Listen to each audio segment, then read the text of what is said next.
Welcome to the second half of World News Today. I'm Randolf Jamias. To start off, days after record air pollution caused an outcry in Beijing, smog in the capital on Wednesday shot back up to levels considered hazardous, highlighting the long-term environmental challenge facing authorities. Beijing's official air quality monitoring system showed pollution hovering between 300 and 400 on an index that measures particulate matter in the air with a diameter of 2.5 micrometers, known as PM 2.5. A level of 300 is considered dangerous, while the World Health Organization recommends a daily level of no more than 20. Emissions from factories and heating plants, fumes from millions of vehicles, and the burning of coal bricks to heat homes often conspire to blanket the city in a pungent haze that can become trapped when weather conditions are right. The website of the Beijing Municipal Environmental Monitoring Center on Wednesday showed all the monitoring stations in central Beijing as deep purple dots, indicating air quality readings of over 300.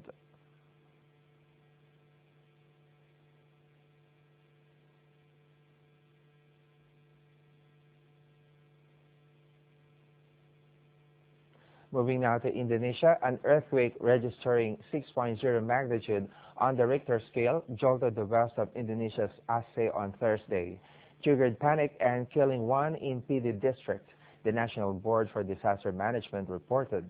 Officials quoted by local media said the quake victim was an 8-year-old girl and that 7 others were injured. The BNPB said the quake struck 10 miles southwest capital of Banda Aceh at depth of 52.5 miles, while USGS data said that the quake hit 70 miles southeast capital of Banda Aceh at depth of 23.1 miles. 15 people were injured, 5 of them seriously, and 71 houses were damaged. No tsunami alert was raised by National Meteorology, Geophysics, and Climatology Agency. Indonesia lies on the Pacific Ring of Fire, which experiences volcanic eruptions and frequent seismic activity. In the U.S., American authorities on Tuesday announced the seizure of approximately some 7 tons of marijuana on the Arizona-Mexico border, which U.S. officials say is the largest such seizure to take place in the Nogales, Arizona sector of the border. The seizure took place at the Mariposa Nogales port of entry on January 15th. The 600 packages of marijuana were discovered inside a tractor trailer attempting to cross the border. U.S. officials estimate that the over 7 tons of marijuana is worth an estimated $7 million. The Nogales Mariposa port of entry is one of the busiest in the United States and is considered a main point of entry for Mexican-grown agricultural products entering the country. Meanwhile, around 2 million people in Chile's capital of Santiago were without drinking water in their taps on Tuesday after landslides in the Andes contaminated a river that feeds water supplies. At least 3 water plants were shut down by high levels of mud and silt in the Maipo River, affecting some 21 districts of the city and shutting down some businesses. Aerial images from a local television station showed the slide areas where rescue workers were helping people directly affected by the landslides. But the collated damage was worse, with thousands lining up to get water after they were surprised to find their taps dry.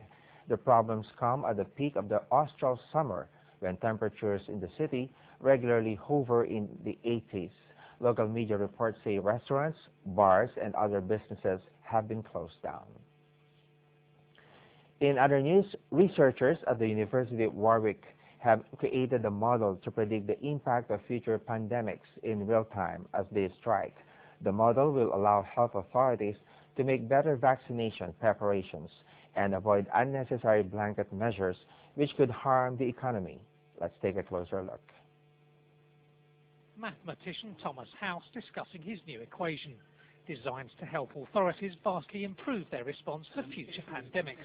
Some kind of variability with population. During the 2009 H1N1 outbreak, most diagnoses were made on the basis of nose and throat swabs taken from people with symptoms of the virus. But in some countries, data suggests many people felt their symptoms weren't severe enough to justify a doctor's visit. Up to 90% of cases were missed as a result. The University of Warwick's Mathematics Institute team has re-examined figures taken at the time from blood samples across the city of Birmingham. We realised, those of us who are mathematicians, that you could analyse this data and try and find out which cases were being missed because they weren't ill enough. So one of the features of the last flu pandemic, well, some people were very ill, it was a serious disease, but quite a lot of people had symptoms no worse than the common cold, and so wouldn't have aroused suspicion. House says his equation can give a real-time snapshot of a virus's spread at any stage of an outbreak, simply by running a computer model. It's based on the transmission rates within households. So what you get is a distribution like this that's kind of got a U shape. It goes down then up, corresponding to the fact that you get a cascade of cases. You need to get the whole household, but provided you're clear about how you've sampled those households from the population, the method works. It doesn't require you to get every case. Because pandemics usually occur in at least 2 waves, the second stronger than the first, accurate mathematical analysis of first wave sufferers would aid central planners. Unnecessary closure of schools and workplaces and cancellation of elective surgery to free up hospital beds could all be avoided with more accurate data, House believes. Decisions to order mass vaccination or instead target those at risk could also be helped by a more data-specific approach to a serious public health issue. In sports, Frenchman Jan-24-13 said on Tuesday that he is hoping to finish the Vendée Globe race despite losing his skill. With 2,000 miles to the finish line in Les Sables-d'Olonne, Dick has not abandoned the race and is hoping to make it to the finish line. Vivac Paprec was still making good speed in 3rd place and continuing on its normal route in 16 to 18 northeaster lies, 200 miles ahead of Alex Thompson. One man who knows more than most about racing without a kill is Mike Golding. The Briton finished the 2004 and 5 edition without one when he lost it, with 50 miles to go to the finish line, but still managed to finish 3rd. In this year's racing, Golding has been battling with Jean Leclerc aboard Saint-Michel. The Frenchman said he was relishing the race. The race is still led by Francois Gabart, who leads Armel Leclerc by around 90 miles.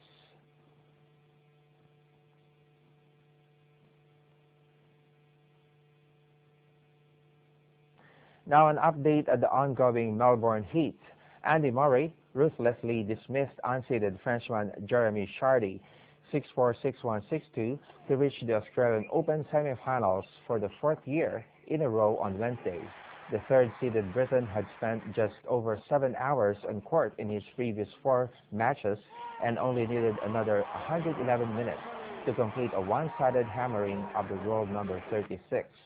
Chardy had won the last meeting between the two in Cincinnati in August, but another upset was never on the cards, and the U.S. Open champion wrapped up victory when the Frenchman ballooned a forehand into the sky on Rod Laver Arena.